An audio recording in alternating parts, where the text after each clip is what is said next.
विषय भूगोल weekly test का परीक्षा उपयोगी प्रश्न आपको इस वीडियो के माध्यम से बता रहा हूं।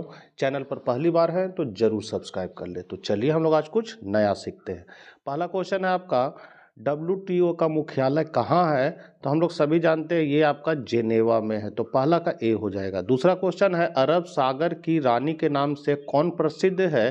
तो अरब सागर की रानी के नाम से प्रसिद्ध है चेन्नई, कोलकाता, कोच्चि और खंबात की खाड़ी। तो यहाँ आपका आंसर हो जाएगा सी, कोच्चि। अगला है, वायु प्रदूषण के प्रमुख स्रोत हैं। तो ये आपका वायु प्रदूषण का उपयुक्त सभी हो जाएगा, डी ऑप्शन आपका करेक्ट हो जाएगा। नहीं, डी नहीं होगा बच्चों, ये आपका हो जाएगा ए, मोटर वाहन। यहाँ वायु प्रदूषण के प्रमुख स्रोत हो जाएंगे मोटर वाहन, तीसरा का ए। चौथा है, कोलकाता बंदरगाह किस नदी पर स्थित है? तो ये हुगली नदी पर स्थित है, तो चौथा का सी हो जाएगा। पांचवा है, निम्नलिखित में कौन सा नदी अत्यधिक प्रदूषित है? तो ये आपका अत्यधिक प्रदूषित है यमुना, तो पांचवा का बी हो जाएगा। छठा है, निम्नलिखित में कौन अम्लीय वर्षा का कारण है? तो अम्लीय वर्षा का कारण है आपका वायु प्रदूषण, तो छठा का बी हो जाएगा। प्रतिकर्ष और उत्कर्ष कारक उत्तरदायी है, तो किसके लिए उत्तरदायी है? तो ये आपका उत्तरदायी है प्रवास के लिए। पर्यावरण नष्ट हो रहा है, तो उपरोक्त सभी कारण से नष्ट हो रहा है। आठवां का आपका यहाँ डी हो जाएगा। सबसे बड़ी धारावी झुंगी बस्ती कहाँ स्थित है? तो ये आपका मुंबई में स्थित है। भारत के अंतर्राष्ट्रीय व्यापार में कौन सा महाद्वीप महत्वपूर्ण भूमिका निभाता है? तो ये हो जाएगा आपका एशिया।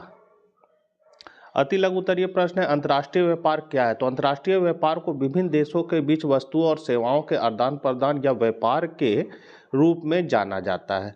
जल प्रदूषण से होने वाली दो बीमारियों के नाम लिखे, तो हैजा है, दिमागी बुखार है।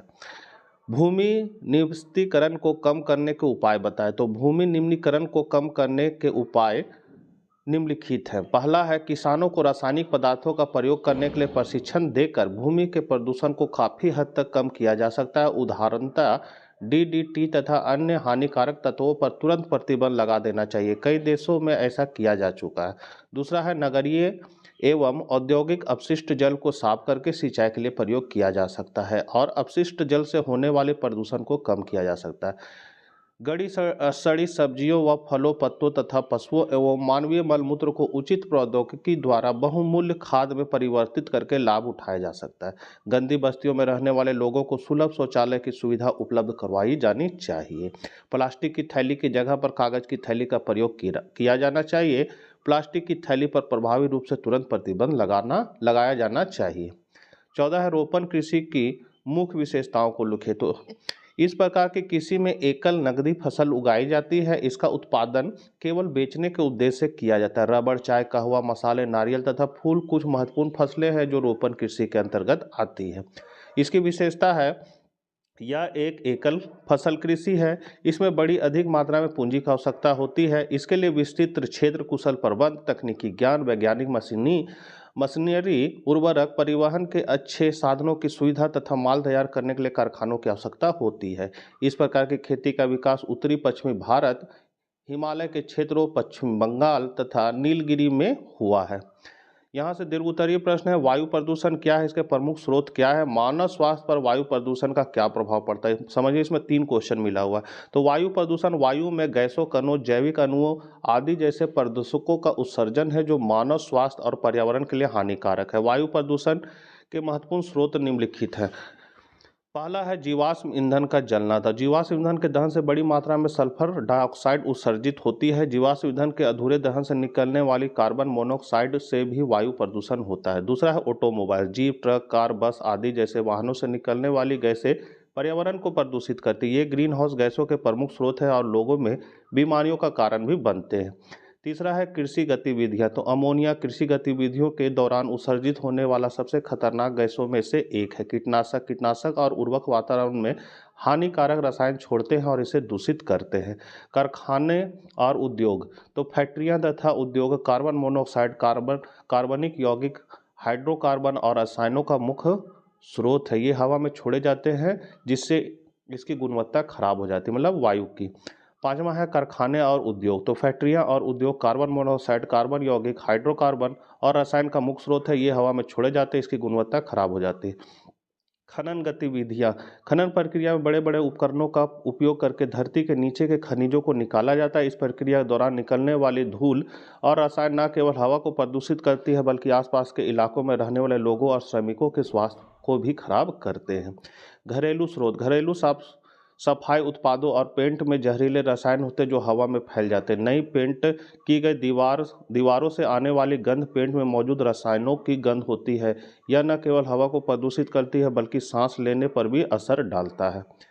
मानव जीवन पर वायु प्रदूषण के दुष्प्रभाव क्या है? तो स्वास्थ्य संबंधी समस्या। वायु प्रदूषण स्वास्थ्य तंत्र को गंभीर रूप से प्रभावित करता है। यह अस्थमा, ब्रेक्टाइस, क्रोमिन, ऑब्स्टिक और पल्मोनरी डिजीज और फेफड़ों के कैंसर जैसी बीमारियों को बढ़ावा देता है।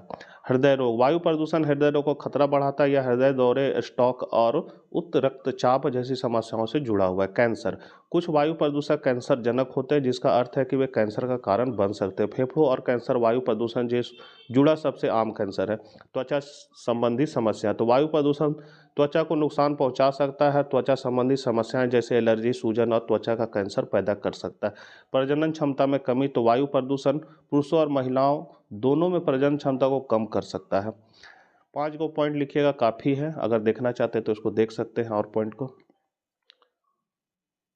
16 नंबर है, भारत के आर्थिक विकास में सड़कों की भूमिका का वर्णन करें। तो भारत के आर्थिक विकास में सड़कों की भूमिका या महत्व निम्नलिखित है। तो पहला है, रेलें सीमित स्थानों तक ही पहुंच सकती है परंतु सड़कें दूर दूर तक पहुंच जाती है। भारत की अधिकांश रेलें बड़ी बड़े शहरों को ही मिलती है जबकि सड़कें छोटे छोटे गांव तक भी पहुंच जाती है। दूसरा, पर्वतीय क्षेत्रों में रेलों का लगभग पूर्णतः अभाव है। इन भागों में सड़कें आसानी से पहुंच सकती है।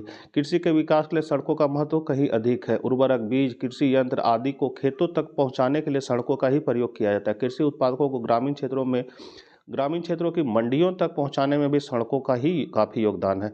सड़कों के माध्यम से ग्रामीण क्षेत्रों को शीघ्रनाशी वस्तुओं जैसे दूध, पनीर, सब्जी, फल, मछली इत्यादि को खपत क्षेत्रों तक शीघ्रता से पहुंचाया जा सकता है। सीमावर्ती दुर्ग क्षेत्रों में तैनात सेना के जवानों को आवश्यक वस्तुएं पहुंचाने के लिए भी सड़कों का ही प्रयोग किया जाता है। इसी कारण सीमा सड़क संगठन ने सीमावर्ती क्षेत्रों में सड़कों का निर्माण किया। प्राकृतिक आपदाओं जैसे सूखा, बाढ़, अतिवृष्टि एवं अन्य दैविक विपत्तियों आदि के समय के दौरान सड़कें रेलों की तुलना में अधिक प्रभावशाली हो जाती है क्योंकि उनसे दूर दूर तक जाया जा सकता है। फिर है, सड़कों से शिक्षा व सभ्यता के प्रसार में भी सहायता मिलती है क्योंकि सड़कों ने नगरों व गांवों को आपस में जोड़ दिया है। तो बच्चों, ये थे महत्वपूर्ण क्लास 12 भूगोल का महत्वपूर्ण क्वेश्चन। परीक्षा उपयोगी आपके लिए उपयोगी साबित हो सकता है। मिलते हैं नेक्स्ट वीडियो के साथ। जय हिंद।